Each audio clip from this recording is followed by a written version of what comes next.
Mismong mga Chino'y nagulat nang biglang may dumating na panggerang barko. Pinasok na daw ang China sa dagat. Base sa balitang kumakalat, China iiyak na naman dito. Meron na naman kasi ditong pinadala. Barkong panggera ba naman kasi ng France andito? Yung sa India nga lang daw nun problema.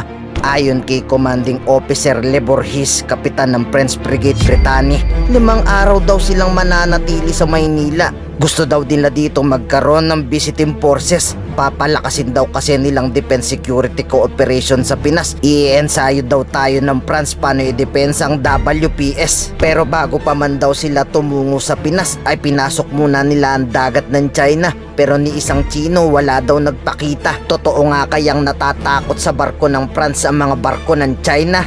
Intayin yung maging kakampi namin sila. To be honest, I'm ready for it, but it will be in the Philippine territory, so let's see for the permission I will have to operate my fires in your territorial waters. So that's another discussions we may have based on your regulations in your territorial waters. But if I'm authorized to, I will be pleased to share a fire exercise with the Philippine Navy. That's a good step of interoperability to be capable of conducting gunnery exercises. To be honest, I don't know exactly where it will be because we are still organizing it. We have a first planning process this morning and we'll do a second one on Monday.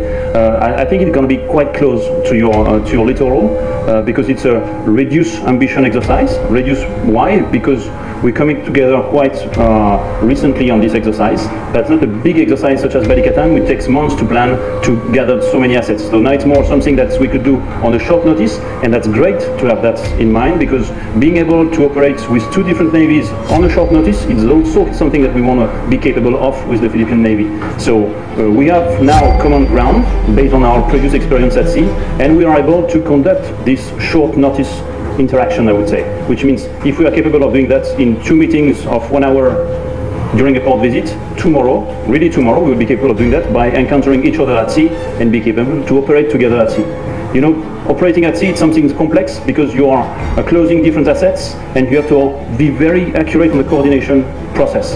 And now with the Philippine Navy, we passed these steps, so we are able to coordinate at sea, but we really want to step up, which means having more complex coordinations, having more complex standards, more complex procedures, and it will take time to develop these kind of elements. So it's a mix between short notice events, like the one we were conducting, and we are conducting, or we will conduct, and high intensity one, such as BALITA TV, which is a long process with planning conferences and so on. So the answer to the question would be, it should be closed, but it's good to be closed because it's a short notice one. Pero speaking of magiging kakampi ang France sa Maynila, humingi din ng tulong sa European Union si Commodore. Humingi siya ng tulong sa G7 ng pagsuporta. Dahil lang China susunod lang daw, sabi ni Commodore, kung nakikita nitong pagtutulungan daw sila. We are a small country. Our voice is so tiny, but for the countries that are bigger than them, combined, we believe that the G7 countries can make China fall in line. What is next after transparency is that more countries having collective action to tell China that what you are doing is something that we're not going to support. It is something that we're going to condemn. We want the Filipino voters to make sure that those people that they are going to elect in Congress, whether in Senate or in the House of the Representatives, are those lawmakers that would support our fight for the West Philippines. It caused so much panic that they even have to deploy more than 50 vessels. They deployed the biggest number of Chinese Coast Guard vessels in our record. 11 China Coast Guard vessels deployed in Bajo de Masinloc, 30 Chinese Maritime Militia, 2 PLA Navy warships, because it's something new for them. They don't even know how are they going to respond to a civil society. Kaya sa muli, uulitin ko ang babala sa China ng Pangulo. Walang Pilipino daw na aatras, walang isusuko sa Chinang teritoryo. Ilalaban daw niya hanggang sa kahuli-hulihang guhit daw ang Pinas. Hindi daw niya isusuko ang mga Pilipino.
thank you very much for an inspiring address. You've been kind enough to take perhaps 2 or 3 questions.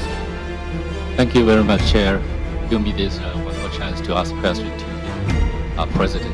President, in the eyes of the international community, some of your Philippines behavior in recent times, it now sounds like you really consider other parties' comfort level, and there is a risk of ruining the regional long-earned, long-lasting peace since the end of the, colonial history.